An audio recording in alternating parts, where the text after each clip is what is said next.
Ladies and gentlemen, good morning. It is my hope and prayer that this video is actually going to find you guys in good health. Personally, I'm fine. Kisumu is also fantastic. Maybe you could let me know where you are watching the video from. The county or the country in case you are outside the republic. I know yesterday I was not able to make any video. You know, we are already in December. We have a few errands to run here and there. And I'm back. Gideon Moi on Wednesday suspended Nick Salat, who is the Secretary General of KANU, from the party for 30 good days. After that, according to the information I have, Gideon Moi is going to kick Nick Salat out of KANU. And that move, in my view, is significant, politically speaking. I know most of you guys are asking how KANU, probably a dying party, is significant. Nick Salat has been a very close associate of Gideon Moi. Nick Salat is what Junet Mohammed is to Raila Odinga, what Oscar Sudi is to William Ruto, what David Murabe is to Uhuru Kenyatta. So the fact that Nick Salat can be kicked out of KANU is significant.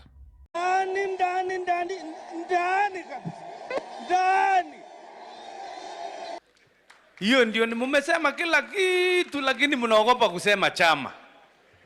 Sasa hapa nimekuja kusema chama, na mkiona hata vile imepebu hapa imechengwa, iko na bendera ya chama cha KANU. Sasa langu tu, mzee akiwa hapa anataka kujua nyuma yake iko watu wanatingiza ama watingisi. Mzee ako mbele hapa na nyuma yake mnatingiza ama mutingizi. Tingiza tena, tingiza. Baka huko uko na bendera, uko na nini, kila mahali tingiza. Chief Justice peke yako ndakusamea tu, lakini kila mtu tingiza. Kwa sababu Raila mwenyewe alikuwa mtu ya kutingiza. William Ruto, mimi ndio nilichukulia hii kiti, niko naye. Tingiza. Haya, tukienda mbele, rais wetu ako mbali sana. Tingiza. Gideon uko hapo, we ni chamani yangu, hata kama tunaomboleza na... And for me, if you ask me, I'm seeing two hands in the move. I'm seeing the hand of William Ruto in the move to kick out Nick Salat. I'm also seeing the hands, probably, but from very far, of Raila Odinga. So in this video, I want to explain to you guys why, or the details behind the move by Gideon Moi to kick Nick Salat out of KANU. Before we do that, for those who are watching this channel for the first time, please take a second or two, click the subscribe button so that next time we produce a video like this, YouTube will automatically notify you. And to the subscribers, I want to continue thanking you guys for your continued support, because without that support, this channel cannot be where it is.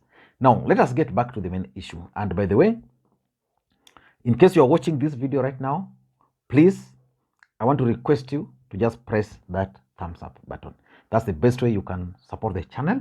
And for those who can, please also don't forget to drop your comment. Now, let me go through the letter which is suspending Nick Salat from KANU. The letter is dated on 15th, which was on Thursday, and it's addressed to Nick Salat. Dear members, subject. I don't know why they've included the telephone number of Nick Salat. Maybe this is not the primary number, because this document has actually circulated a lot. So, but I'm going to try and mask the telephone number. I don't want to infringe into anybody's privacy. I hope I'm clear to that. Now, this is what the letter says. Suspension from office. This is to notify you that in the National Executive Council NEC meeting on 15th December, several complaints on your conduct and violation of the party constitution were placed before the members for discussion. While noting that the complaints on their face appeared serious, the jurisdiction to deal with matters constituting disciplinary measures lies with the disciplinary committee created under Article 34 of the Constitution.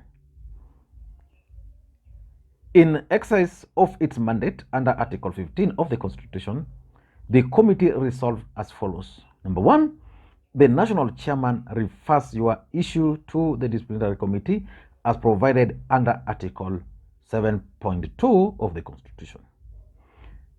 You be and are hereby suspended forthwith from carrying out and or performing your duties as the party's Secretary General pending the determination of the disciplinary proceedings. The disciplinary proceedings are expedited and determined within 30 days from the date thereof. Yours faithfully, Gideon Moi, signed.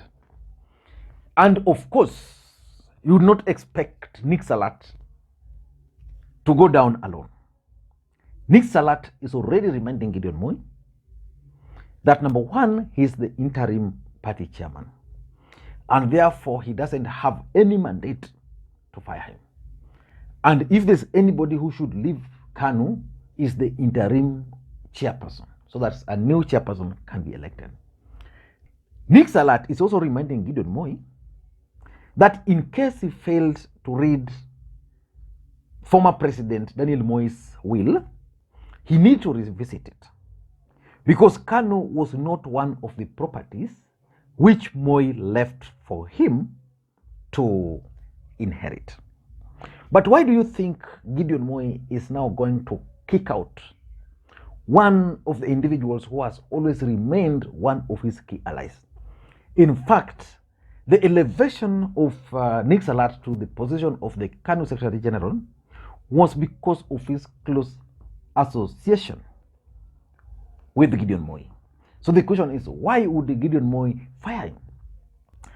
Gideon Moi is firing Nick Salat because of these reasons. Number one is the East African Legislative Assembly nomination.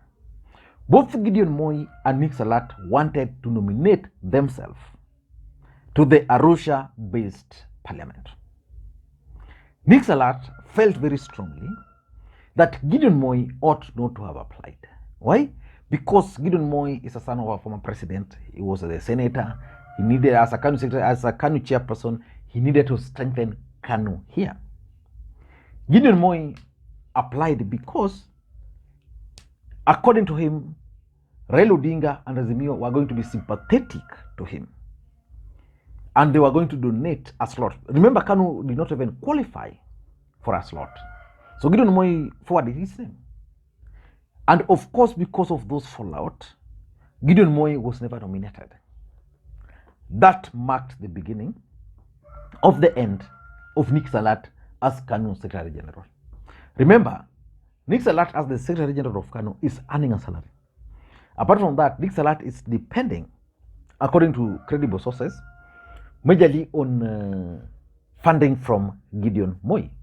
At some point, he was even driving Gideon Moi's car, and I'm told of late, someone told me that Nick Salat is actually driving someone's car. I don't want to mention the name because I don't have credible information.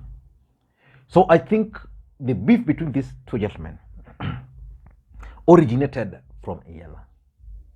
So that's number one. Number two, I also see the hand of William Samoei Arap Ruto in Nick Salat suspension. If there's one thing which William Ruto is keen on, is to ensure that Gideon Moi is vanquished completely. And how do you destroy Gideon Moi completely? You kick him out of KANU. Nick Salat had started doing that. And I spoke to a few KANU officials, and they were telling me that the mere fact that Nick Salat could take on Moi is something that could not be imagined. And they believe that William Ruto has been trying so hard to divide KANU. Because remember, KANU gave him, I mean, not necessarily problems, but if you count the number of members of parliament, there are those elected on KANU. And those elected on KANU are actually from, majorly from Rift Valley, but those marginalized communities. Because those communities still believe very strongly in KANU. And that's something which is not sitting well with Ruto. So Ruto is using now Nick Salat to try and destroy Gideon Moi. So that's number 2. Number 3 is the Azimio politics. You know, Azimio currently is divided. There are those who believe Raila should not continue. There are those who believe Raila should continue. There are those who believe, there are so many formations emerging in Azimio. And from Gideon Moi's perspective, Nick Salat is not towing his line. Nick Salat is actually trying to side with Raila Odinga. And that's why he's been suspended. Number 3 or 4, someone also told me that Gideon Moi is keen on trying to revamp KANU. But KANU was turned into a Kalenjin party. And one way of revamping KANU is to get someone, a big name, and make him the Secretary General. And that Gideon Moi tried to persuade Nick Salat to resign, but Nick Salat is also not willing to resign. Because being the Secretary General of KANU is also something which is huge. So he's not willing to resign. And that's why they've now engineered his removal. In fact, the guy told me that the 30-day period is the time these guys are now using to identify that individual. And that's why I want to challenge you that when KANU will then finally suspend Nick Salat, monitor the kind of individual they are going to push for. Lastly, number 5, is that these guys have just fallen out. These are personal friends. You can't really tell why they are falling out.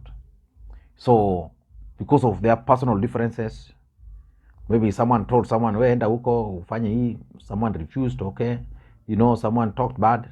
So, those are the reasons why Gideon Moi kicked out Nick Salat.